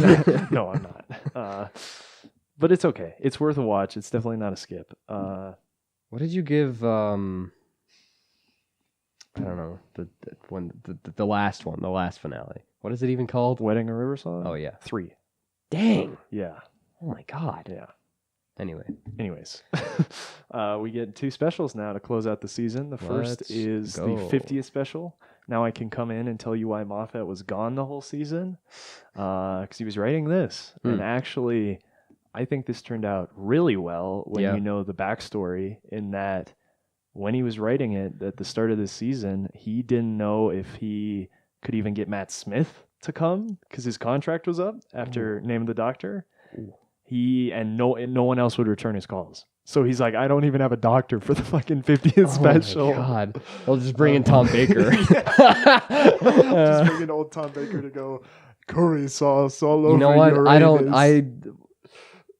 I don't blame anyone for not returning his calls. I really don't blame Eccleston. I don't blame anyone. Right. Yeah, and that's the thing too. He finally, I think about halfway through this season, he finally got Matt Smith to agree to come back for this and for Time of the Doctor, and then he got David Tennant to come back, and he wanted Christopher Eccleston to come back as this war doctor, but Eccleston has had this huge falling out with the BBC. No one really knows why. It works either way. It does, yeah. Because I think John Hurt is great in his performance, and also it makes an interesting idea with the Doctor where he like the actions of this regeneration. He's like so put off by them that he just like shuts them out. Right. Yeah. And it's interesting because that would mean he probably had to write Time of the Doctor and this like back to back before the season ended. Because Time of the Doctor doesn't happen without the War Doctor, because he still has one more regeneration. Kind of interesting. So I'll give the man credit. Under stress, he works well. Yeah, he did his duty. Yeah, and the War Doctor I think fits okay, because if we think back to Rose, Christopher Eccleston had a line where he went, "Oh, the ears, they're so big this time." Yeah. Like he had just regenerated. Right. But I would have liked to see Eccleston in that role. It's a shame he didn't come back. Right. But it worked. It still worked. And this is where I think we get to see that even though he loves to shit on everything, he can be very reverent. Yeah, he actually is respectful to the series. For once. Yeah. Right. Yeah, and actually there's a lot of other things that happened for the 50th. He didn't just write this. He wrote Night of the Doctor, which is the Paul McGann Regeneration story into the War Doctor. It's pretty good. It's like 8 minutes long, but it's pretty good. Paul McGann's good as always. And then Peter Davison made a little special of his own, which is much better than the 50th anniversary, if you ask me. It's the 5-ish Doctors reboot. It's so fucking good. Oh my god. It's 30 minutes of a pseudo documentary of him making fun of Stephen Moffat, making fun of Russell T Davies, making fun of Colin Baker, of Sylvester McCoy, and surprisingly he doesn't make fun of Peter Davison. Very interesting. But yeah, Tennant shows up in it to be himself. It's really fun because he's married to Peter Davison's daughter, obviously. Right. John Barrowman shows up in it, and he's a closeted heterosexual. Whoa, which is really funny. It's worth a watch. It's pretty good. It's better than this. It's better than the 50th special. And it's interesting because I don't know It's obviously not. It's made up. It's a joke, but the big part of it is all of them calling Stephen Moffat and going, Stephen, I could show up in the 50th and I could do this and this. Yeah. But clearly that's not what happened. Nope. Because no one fucking called him. No one wanted to talk to him. Or he just went, they're too old. I don't know. But yeah, I think the 50th turned out pretty well. It's a relatively simple story. It's got big budget, great looking shots, and everything is written well, and everyone plays pretty well, I think, too. Yeah. I was kind of worried that Tennant was going to be like more quirky, even more just like I was worried they kind of would have forgotten how to write him, and he doesn't really get anything super heavy. He doesn't go one way or the other. He doesn't. He isn't ruined. He isn't too quirky, and he isn't like And they don't, but they don't also they don't really add anything either. Right. Which is, I'd rather them stay static than them ruin him. For sure. So. Yeah. And actually, last season we talked about how everyone tries to defend Let's Kill Hitler by calling it a comic romp. Stephen Moffat is a comedy writer. He's been a comedy writer way before he got on Doctor Who. He started making fun of Doctor Who. Yeah, exactly. Yeah, he started with Red Nose Day. But yeah, this is, I think, his comic romp done really well. Yeah. Because it balances stuff very well. Yeah. It is really funny. He almost, there's a proper self-awareness through the War Doctor. His lines of dialogue, he's able to make fun of the new Doctors. Yeah. He's able to make fun of Tennant and what are you going Smith. to do? Assemble a cabinet at them? I know, always waving around their sonic screwdrivers. He's like, it's a technological tool or whatever. It's a scientific tool. Yeah, exactly. And he's like, are you able to speak without flapping your hands about? It's good. Yeah, he gets to poke fun at a lot of stuff, but he does it in a way that is respectful, I think. Yeah. Because obviously the whole story of this is something Davies just left him. He threw a couple things into the Time War. He came up with it, but he never really elaborated on it. And they never really needed to either. Right. But when they did, it worked fine. And that's something I can give Moffat loads of praise for. Usually he kind of dunks on Davies, but here he comes in and he writes Davies' story, and I think he does it pretty darn well. Yep. There is one Davies dunk on line where David Tennant goes, "You got to find a different path because I don't want to go." That's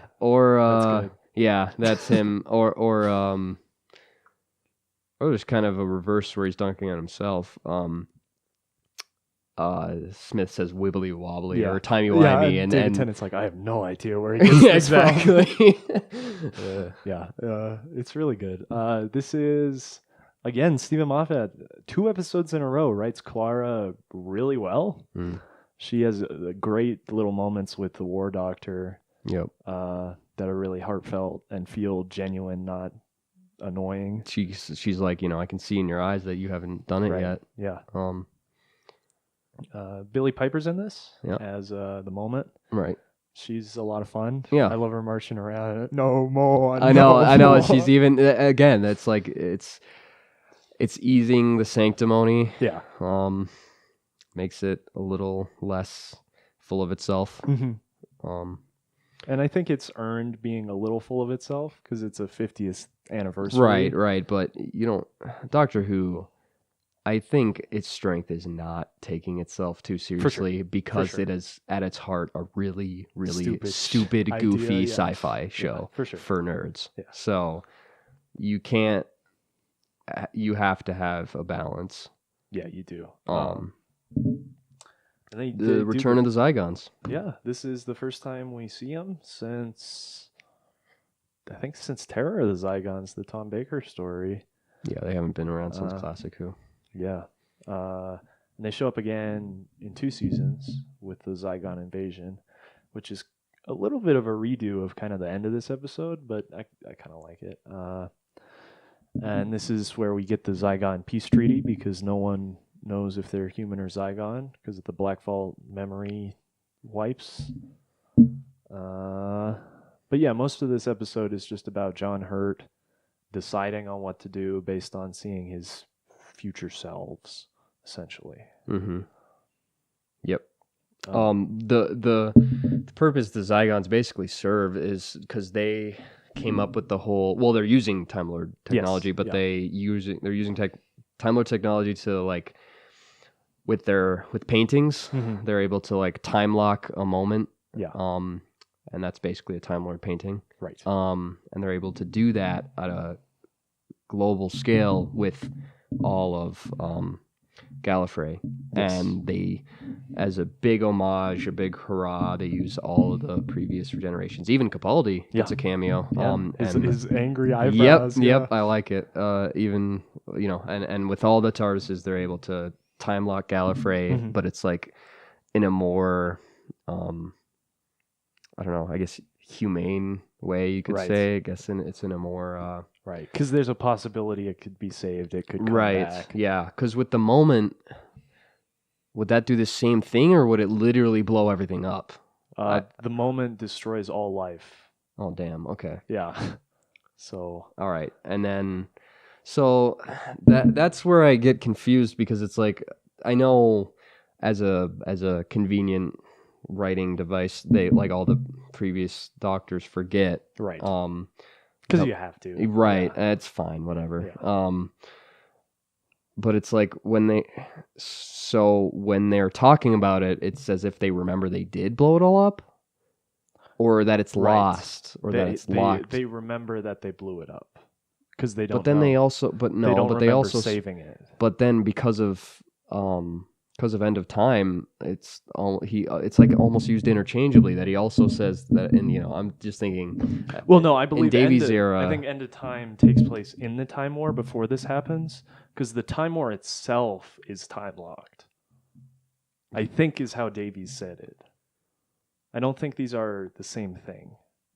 I could be wrong, but I think because Rassilon in that Timothy Dalton says, "Oh, this is the last day of the Time War. It's terrible. We have to escape the time lock." Mm-hmm. So I'm thinking that's actually the war itself. So how does it work when Tennant's like, "I killed them all," versus because I think they're coming back? How does that work? Because they were coming back from the time lock before he killed them. Okay, I believe. All right, I can see. I don't know. It's a Davies script. Who knows? Anyway, the 50th special is good. Yeah, it is. There's a lot of good setup in it, and there's a lot of good payoff in it. It's got a good balance. You get one more interesting bit, and it's definitely fan servicey with Tom Baker. Yeah, I don't hate it. It's so good. It's. I really like Tom Baker. Right. He's just such a bizarre person. Like, I swear he never acts. I think he's a terrible actor because he is just himself all the time, and he is just this weird. Yeah, really bizarre it's just a weird old character. guy. Yeah, And he's really funny in that because that's plucked right from classic Who. Right. Even his line, he's like, "I knows it." Yeah. Right. Who knows? Yeah. Yeah, but I don't know what that. I mean, I get what it is for. It's a it's a fan servicey thing for the 50th special, but then on a continuity level, it's like what? It's just the curator, and it's just like some curator that looks like Tom Baker. Yeah. Yeah, and that's who is Tom Baker Regeneration is based off of or something. And maybe. Yeah. Who knows? I don't know. It's weird. It's fine. It's good. Yeah. I guess I'll read the notes. It's a long episode, but I don't have a whole lot to say. Love the classic intro. We get the 60s intro even with the junkyard. Very cool. Oh, and let me just say, with him, with the previous episode with, what's it called? Name of the Doctor. Name of the Doctor. Yeah. I can't remember any of these. They're Day of the Doctor, yeah. Name of the Doctor. Time of the Doctor. Buddy of River Song. Anyways, when he starts in Name of the Doctor using all these old clips and stuff, I really like the bit with Clara and the first Doctor. She's like, "Don't take that. Don't take this one. The navigation's off. It's faulty, but you'll have more fun." Right. Yeah. And then we get more well editing of classic Who into modern Who. Yeah, and that's something interesting because that almost feels like a Moffat gonna ruin everything moment, but I don't think it is. But it's good because it feels very earnest. Yeah, he's like, because that's the heart of the show is the navigation's broken. He's gonna end up anywhere, Yep. So it's not too much cum blowing out of his cock. Yeah. Of course, yeah. Anyway, notes. Notes. Yeah. Clara is a teacher now and will continue to be for 2 seasons. Schizo editing. They acknowledge it. They do, yeah. Anyway. Yeah, I love Matt Smith and Clara. How's the new job? And he's like, teach anything? She's like, no. He's like, learn anything? And they high five. This has really schizo editing, and it's great. It's good. It has a really goofy sound effects, and it's great. Matt Smith gets a wink sound effect. It's a ding. Yeah. They get younger all the time, says John Hurt, referring to the companion. Yeah, he thinks the new Doctor's a companion. Screwdriver thing, cool. I like their calculations because it's the same screwdriver. It's obviously a metaphor for the Doctor. Right. Same software, different case. Yeah, it is. It's good. Then it's unlocked anyways. I like it more because they don't go same software, new case. I'm not talking about the screwdriver. Right, yeah, it's like, because I didn't even catch that until you said it, but I would rather have it that way. I'd rather, I have to figure that out on my own instead of them just shoving it down my throat. Yeah, and Clara's great again there. She pushes open. She's like, none of you went to check the door? Yeah, John Hurt goes, I thought they would have locked it. Yeah, right. And it actually kind of makes sense that they didn't lock it because the Queen Elizabeth is the real queen. It's the real queen, exactly, yeah. Which is Moffat's one little... Yeah, one little blow a little bit. Yeah. The warrior, the hero, the monkey man. Shepherd's Boy comes from this episode. That blew my fucking mind. Oh, yeah. My head exploded when I heard that. Another thing I like is when they're locked in Tower of London is when John Hurt's asking them, have any of you ever counted how many children? And it's like Matt Smith doesn't fucking know, but Tennant does. Of course, yeah. Because they're so different, yeah. Yeah, it's good. It's again, and Tennant gets kind of mad at him about it because it's like you forgot. It works in the whole Tennant's philosophy that it's like I generating is dying. Right. A new man saunters off. Right. Which is what we get next episode. So, anyways. Yeah. Continue. Yeah, Shepherd's Boy's in this. Yep. It blew my mind. Yeah. And that's a really good moment, too. Right. And Clara's great in that, too, because she starts kind of crying when Matt goes to push it. She's like, I never pictured it'd be you who did it. Yeah. And she kind of suggests they could solve it. And they do. And then Tom Baker shows up. Very cool. Mm-hmm. This is a 9 out of 10 for me. I like this episode a lot. It's good. It's a good little reverent 50th anniversary. It's not as good as Peter Davison's The Five-ish Doctors reboot. But yeah, then we after our glimpse of Capaldi, we get a Christmas episode that is also a regeneration story. He sneezes and becomes Capaldi. Yeah, that is also the fucking resolution to 3 seasons of story arcs. Okay, here's the thing. I think it works as both. I agree. It works as Amy's like. Well, it's almost because the cracks are there because of the Time Lords, but then it's just the what are they called? Well, it's the Destiny paradox because the Church of the Kavarian sect of the Silence blew up the TARDIS to stop him getting to that crack, but they created the crack. Did they? I thought. Yeah. They created the crack, and so then Gallifrey can reach through from the other. But then it also worked as the Alliance. They were using it to look into Amy's. Yes. Use Amy's memories. Yeah. And it's like it works as more than one thing. Yeah, it does.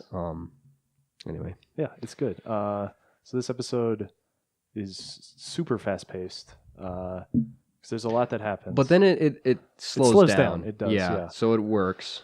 So it starts with him arriving at the signal on this mysterious planet. He gets a call from Clara to come be her boyfriend. You better answer that quick, Matt Smith. When Clara calls you and say that, you go. He doesn't. Yeah. He goes off and does other things. He shows up naked, which is one of my big criticisms for character writing. It's almost what I said with the lodger in football. Like, the Doctor knows it's weird when you show up to a meeting naked. He doesn't not know these things. Yeah, I think the cold open bits, I really like the cold open bits better. With the whole, he shows up on the Dalek ship with the Dalek eye stalk. Yeah, and then the exact same thing happens with Cyberman. I think that worked well. But the naked thing is stupid. Yeah, but then it serves to go into the whole it serves a purpose. Papal people mainframe. Yeah, that because they have to see you're not carrying any technology. Yeah, but that's when you shave your head. That's when you pull a Karen Gillan and shave your head. Exactly. So then he grabs Clara to help her cook a turkey. Takes her back to the papal mainframe. That we meet Madame Superior, who is Tasha someone? I think it's Superius. Oh, okay. Whatever. I don't know. Yeah, whatever. Who cares? This is the Church of the Silence, not the Kavarian sect that we saw, but the actual Church of the Silence. Yeah, they want to help the Doctor. They are essentially a policing force for the universe. They want silence to fall, but they're not going to kill the Doctor and change the past and do all that shit to stop it. They change it to that later when they realize what the question is. Mm-hmm. At this point, the papal mainframe is just kind of a security. They're like the universe security. Right. But yeah, so Doctor goes down to Trenzalore. We arrive in a town called Christmas. And there's a truth field eradicating from the crack in time. It's a really cute town. Cute, really characters. Really pretty, scenic. Wide shots. Interestingly, I don't know if you noticed this. I read it in the trivia. The mountains at the back of Christmas are the same shape as all the cracks in time. Really? Yeah. I didn't notice that. I don't know. That's like... They missed a chance to do it right on the... They did, yeah. What the heck? They missed a chance to open the crack right on the mountain range. But that's kind of cool. It's almost like the cracks are always leading him here. Right. Because we later get the flashback to God Complex, where I'm sure they retconned what Toby Whitehouse actually wrote. Yeah, but at the same time, it's like good that Toby Whitehouse left it open. Yeah. So yeah, he's fearing the crack in time because that's his death. It would almost make sense that it makes a TARDIS noise if it's because the TARDIS blew up. Yeah, that's true. Oh yeah, TARDIS explosion caused the cracks. Anyways. All right. Yeah, it fits. Whatever.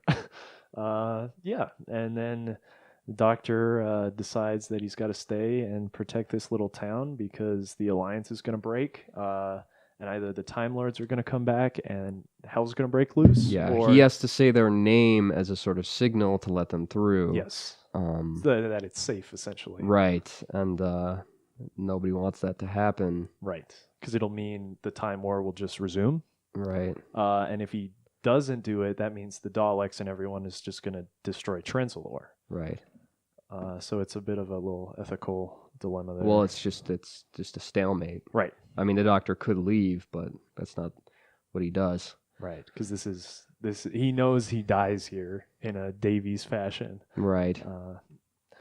Handles is good in this. I think he's a fun little just side addition. When he dies, it almost works as a sort of greater storytelling device where it's like it's almost the Doctor, coming to terms with his own mortality. He's like, for sure. I almost can see it in his face that after Handles dies, he's like, I've lived too long myself, sort of thing. So yeah, it's more impactful than one might think on the surface with just this funny robot dying. Right. I hate funny robots. Yeah, right. Clara's really good in this episode. Clara's great in this episode. She's incredible. Yeah, because he keeps trying to send her away to keep her safe. I love that bit where the force field's extended, so she's gone through the time vortex, and she's just like frozen there for a good little bit. Wouldn't do that for John Barrowman. Yeah. It hates John. It tried to go to the end of the universe for John Barrowman. Right, yeah. Yeah, because the TARDIS and Clara have kind of developed a little understanding. Yeah. Understanding. Yeah, that's better. Right. And then he does it to her again. That's sick. Fuck. He does. You were like they weren't on Trenzlore in that moment. I think they were, but no, I don't. I think they were flying down to a Trenzlore. Never had any shots like that, but I will accept anyways that the truth field doesn't work in the TARDIS. Yeah, because he was able to lie to her. Right. Because it's like a whole different dimension. Exactly. Yeah. As Rory says. Right. Our favorite character. Or the best character. The best companion. Yeah.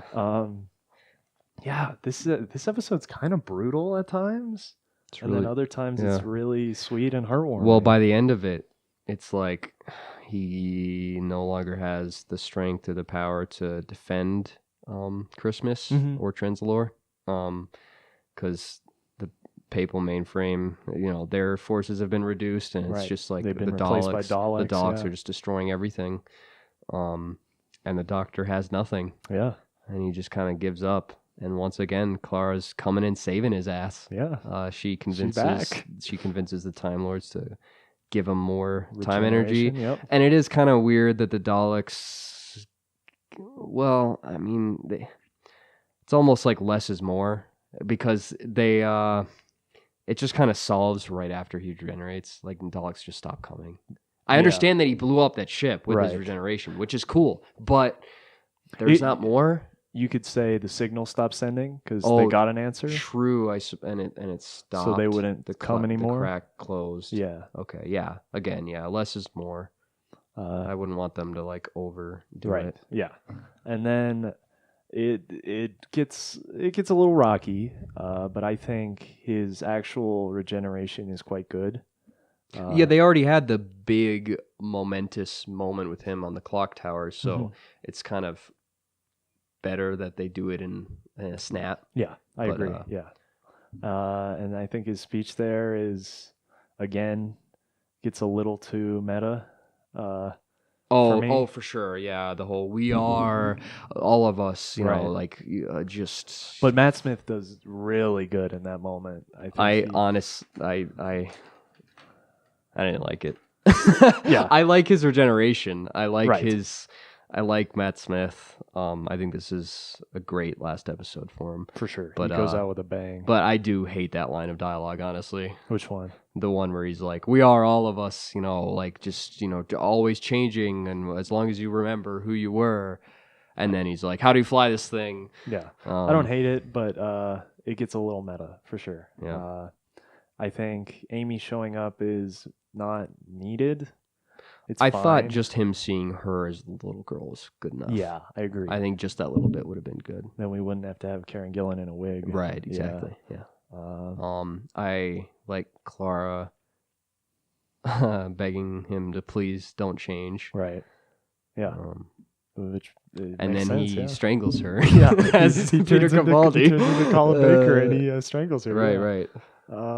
Yeah, and then the ending of this is good too. She's really the MVP. She is this episode for sure. She's like, if you you really care about him, if he really means anything to you, you'll help him. Yeah. Yeah, I like defeated, crotchety old Matt Smith. Yeah, and that's something good because we've talked about it a little bit how Matt Smith throughout his seasons has been just the old man. Mm-hmm. He's just been an old man, so we finally get to see him. His outside as the grumpy matches old his man. inside. Yeah. Yep. That's good. Yeah, this is just a sweet little episode. It's got a fantastic aesthetic, I think. I love the best Christmas episode by far. I would say if you count it as a Christmas episode, it is the best, obviously. Yeah, because it's just a good episode. Yeah, I think I like this one a lot more than you do. We'll see in the end. I just like Matt Smith a lot. It's good to see him go though. Good to see. I would give this a 10. I would too. I would give this a 10. I don't like it as much as Tenet's Regeneration, but again, that's probably the nostalgia. Yeah, but I have more nostalgia for Tenet. I like Valet Decem more. For sure, yeah. We do get the long song again in this for a little bit.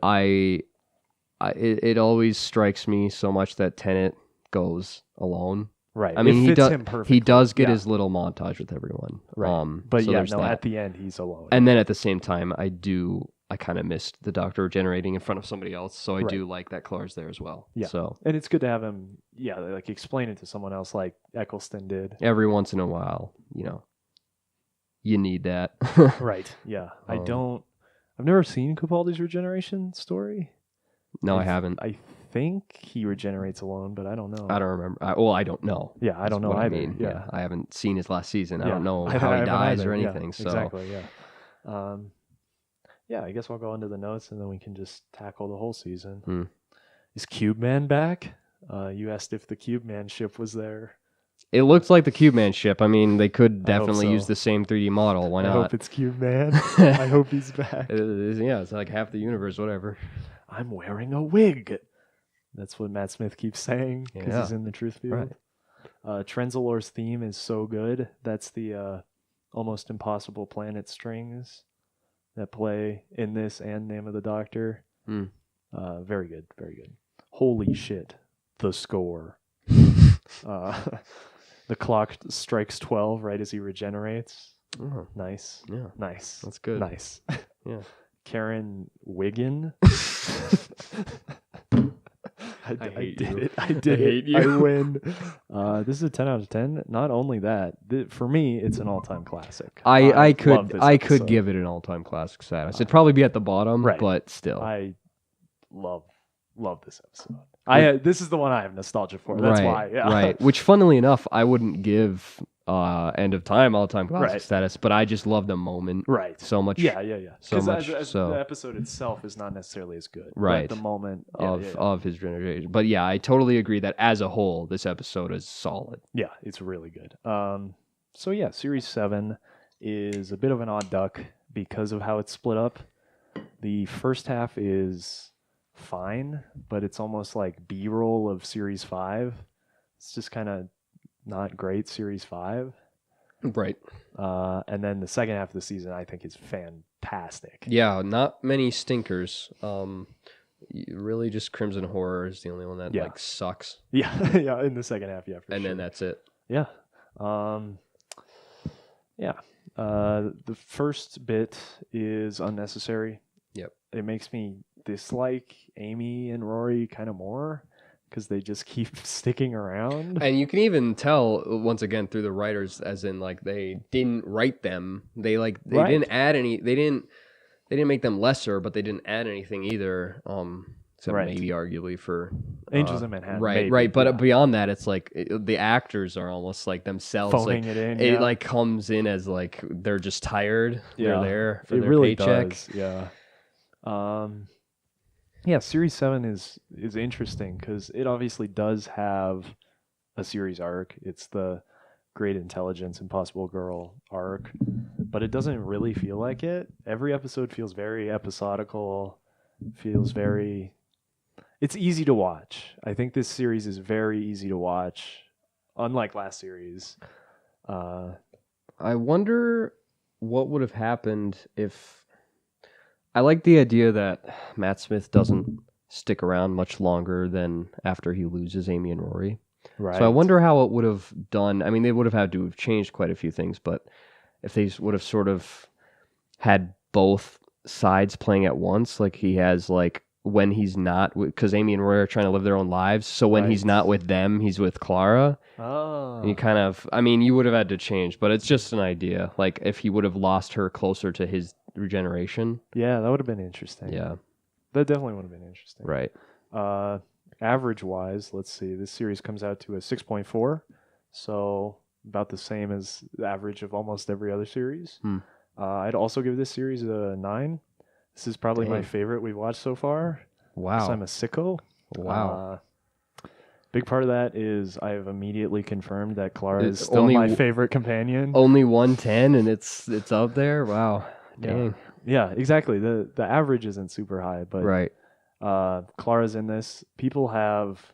Clara is already knocking it out of the park. Yeah. People have asserted that Series 7 Clara is bad and she gets fixed in Series 8. I don't think that's true at all. Yeah. I think Series 7 Clara is pretty great, in fact, I'm dreading the day when Moffat fucking ruins her. Yeah. Well, ruins the arc, yeah. Ruins the character. No, I disagree. But he ruins the arc, yeah. We'll see. I think she is really good in 8 and 9. I think she actually gets better with Capaldi. Oh yeah, there's. It's interesting the line that they have with the truth field in Christmas when they first get there. Clara's like she fancies him, but it's like it's not sexual. There's more. Yeah, there's definitely more of a father-daughter sort of relationship between the two of them. As opposed to like a best friend, even different than a best friend relationship with like Amy and him. So it's like, and then that'll be more visually believable with Capaldi and Clara. And that is very much their dynamic. Right. Where he does some questionable stuff and she gets really mad at him and he's like, whatever. Yeah. Like I love Capaldi. But that's something really interesting about this season too is I love Capaldi's first 2 seasons a lot. I haven't seen his last one, so I couldn't say. But for me, that's like the classic era. I think everything works for me in that era. Clara's great, Capaldi's great, and then they assemble this team of writers that do really good. They have Jamie Matheson, Stephen Thompson, Toby Whitehouse, and then the Moffat scripts, and there's a couple others thrown in.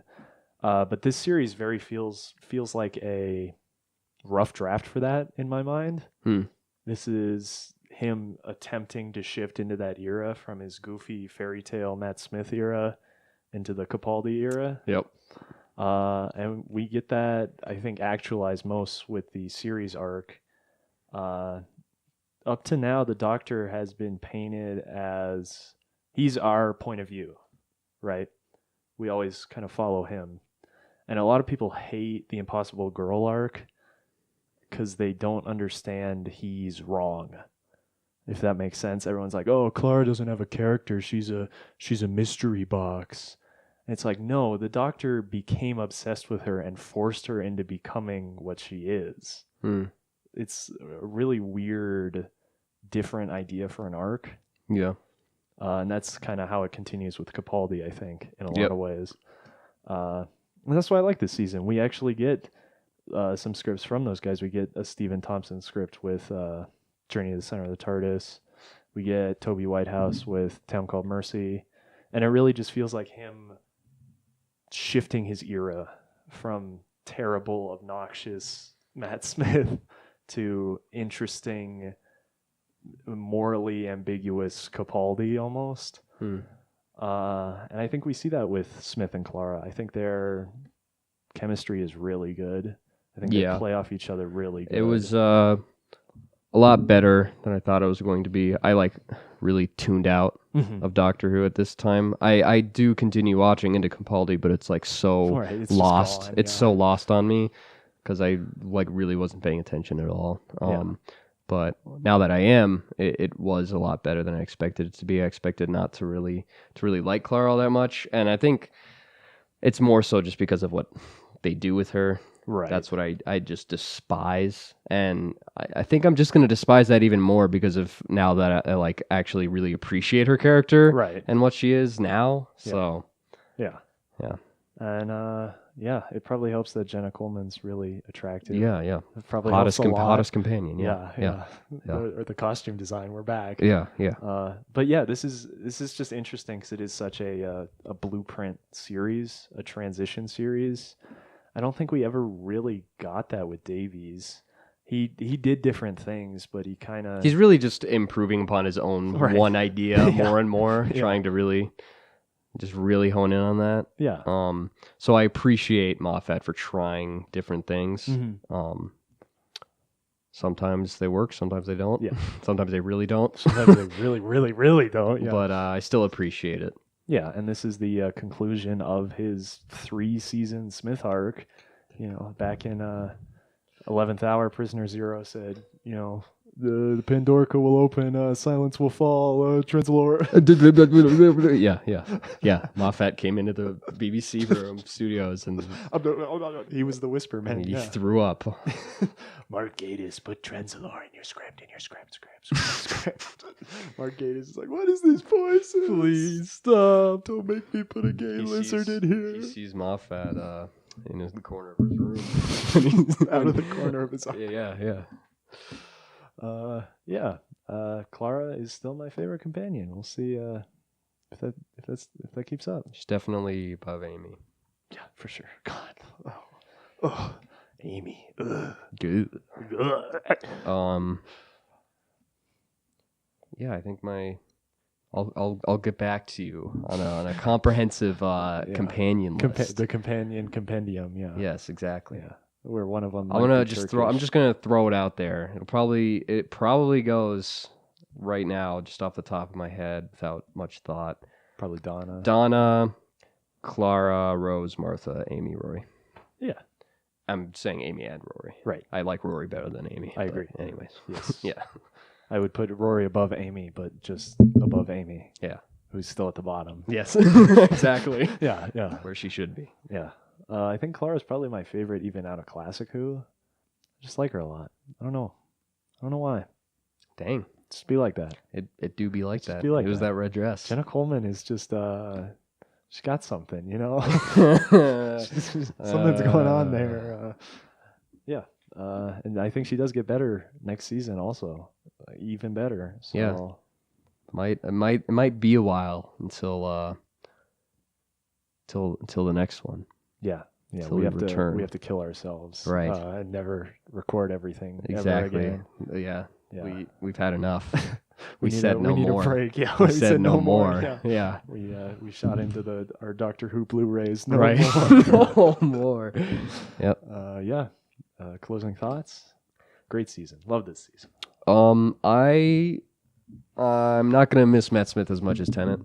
That's fair. But I enjoyed him while he was there. Yeah, I think I would miss Matt Smith more if we didn't get Capaldi. I think right, 2 episodes because Capaldi was just forget Matt Smith. Yeah, exactly. Capaldi was just so good. Matt Smith season 6 was just It wasn't bad. He was just He's a stinker. 5. 5 is good. 5 is probably his best. Well, I don't know. He was pretty dang good in this one. He is. Yeah. I thought he got more Flanderized. Yeah, and it. Well, he did in 6, but not in the way that we really thought. He just didn't get anything good. Right. And then, and he got closing time, but then with this, he comes back. Comes back running. Yeah, Town Called Mercy, Asylum and Daleks. Kind of regains his lost, season 5 persona. Yeah. And then it really comes to a head in the last episode, Time of the Doctor, End of Time, whatever, Yeah. Oh, actually, Smith's leaving. I guess we should just discuss our thoughts on Smith. Then. That's what I'm trying to do. Yeah. I was zoning out. Yeah. Right. Yeah. I like him more than Tennant because I'm a sick man. I'm gonna kill you. Yeah. I'm gonna shoot you. Yeah. He. I don't know. They're both not super consistent. I think Tennant as he goes on, he gets a lot more consistency than Smith does.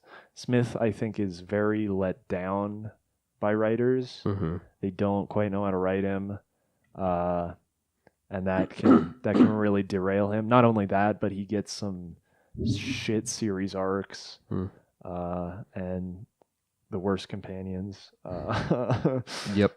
So I don't know. He kind of gets a tough rap, but at the same time, two of his seasons are my favorite so far. So maybe he doesn't get that tough of a rap. Yeah, I agree that he was dealt not the best hand, but it's not an excuse for me. Yeah. No, I don't think he is ever really bad. I think he works well with what he's given. Yeah, I agree. They don't necessarily give him as much as Tennant. Mm-hmm. I will easily agree and just with that. because of that, I just end up liking Tennant more. Yeah, it's just, and it's not Matt Smith's fault, right? But it's just how it is. Yeah, but I definitely enjoyed him while he was on screen. Yeah, I'm still longing for Eccleston. We're still we're working on our broken hearts from Eccleston. We should come back. Yeah. I wish that guy would come back. Man, when it's time for us to take over, we're bringing him back. Or Andy Serkis. We'll That's flip what a coin. Decided, yeah. You imagine old Eccleston? Oh my gosh. He'd be like, what the fuck is this? It's like, no, Eccleston, it's different. Please, BBC has changed. We're running Doctor. We're in charge now. You go, okay. Yeah, I'm coming on. Yeah. Yeah. Matt Smith, big fan. I liked him way more than I thought I was going to. Or maybe that's just nostalgia talking, because he's my nostalgia one. Right. I don't know. He's good. Yep. He's the comedic Doctor. He plays comedy very well. Oh yeah. Timing. He definitely doesn't have the anger that Tennant does, and he can't pull that off as well, I don't think. No. But he pulls off Old Man. He pulls off Old Man. Yeah. Pulls off Old Man and Monkey. And Monkey Man and my paralysis demon. No. You're right. He's very flamboyant physical Doctor. Yeah. And that works to the writer's advantage at times. For sure, yeah. He's much more mobile. He's always running around, always flapping his hands about. Yeah, so I can't say I'm going to miss him all that much, but I did thoroughly enjoy him. Yeah, I think I'm on the same boat as you. Yeah. He's not my favorite, but I like him. I like him a lot. He's no Chris Eccleston. I still miss Chris Eccleston. Mm-hmm. We're on Series 7. Series 8 now. Yep. Yeah. Can you believe it? Yeah. I miss Eccleston. Yeah, bring him back. I miss Eccleston. Please. Please. I don't want to watch another old man. Bring back Eccleston. Yeah. So we'll be back at some point. Yeah. With who knows? Peter Capaldi. Who knows? Maybe we'll hop on Discord or something. Yeah, we could. But Dylan will have to figure out Discord because God knows I can't. Yeah. Xbox. We'll hop on Xbox Live. Yeah. We'll just press play at the same time on HBO. That's probably the way to do it. That's pretty easy. No, I think I'm not going to talk about this then while we're recording anyway. Yeah. Closing time? Closing thoughts? God, Clara's so good. Clara is so good. I will stand behind this forever. All in all, I'd probably give Matt Smith an 8 out of 10. Yeah. I'd give Tennant a 10 out of 10? Probably give him a 9 out of 10. Yeah. Maybe a 10 on a good day. I think and then 3 and 4 really help Tennant. I think 2 is see, that's the thing. Like, none of the Doctors are consistent, right? Yeah. Unless it's Christopher Eccleston, because Davies wrote 7 out of the 13 episodes. It's just one season. Yeah. But yeah, like Tennant's first episode is Christmas Invasion. He has the whole no second chances, and he kills the guy. And that's like the setup for his Doctor. And then series 4, he's holding a gun to a guy, and he's like, "I would never." And you're like, okay, like I get it. When you have that was a bad writer. Come on. Yeah, no, that's what I'm saying. When you have 4.5 seasons, there is going to be a lack of consistency. Right. I think that's what happens to Smith too. Is he just there's too many seasons, too many episodes. But I like the ego Doctor. I like the hurt, the lashing out Doctor. Yeah. I mean, I guess really, technically, there's more of that in Eccleston, but again, we only yeah. get him for the one season. Right. So. Yeah. Yeah. That's all all. Right. That's all. We'll return to talk more about this stupid show that's haunting us. We can't. We'll return to talk about a robot in Sherwood when Clara gets another red dress, another and red I dress. gotta go boom, boom, boom, boom, boom. Ooga. Back to wreck the episodes. Very important. Very important. Okay. Number one is obviously Time of the Doctor. Yeah. Very good. Yep. Then Day of the Doctor. Then The Angels Take Manhattan. Then Rings of Akhaten. Then The Bells of St. John. Then Nightmare in Silver. Then Town Called Mercy. Then Cold War. Then Asylum of the Daleks. Then Hyde. Then The Snowman. Then The Name of the Doctor. Then Journey to the Center of the TARDIS. Power of Three. Doctor the Witch in the Wardrobe. The Crimson Aura. And Dinosaurs on a Spaceship. I'm just still flabbergasted how low Name of the Doctor is for you. It's just kind of boring. Yeah, but it's the good kind of boring. For the most part, yeah. I just feel like nothing happens. So? But it's good. Yeah, it's good. It's good. I like it. Yeah. All right. Anyways, right. Now I actually get to go kill myself. Everything else is it's bad. All right. Yeah. Anyway. Ah! Where am I?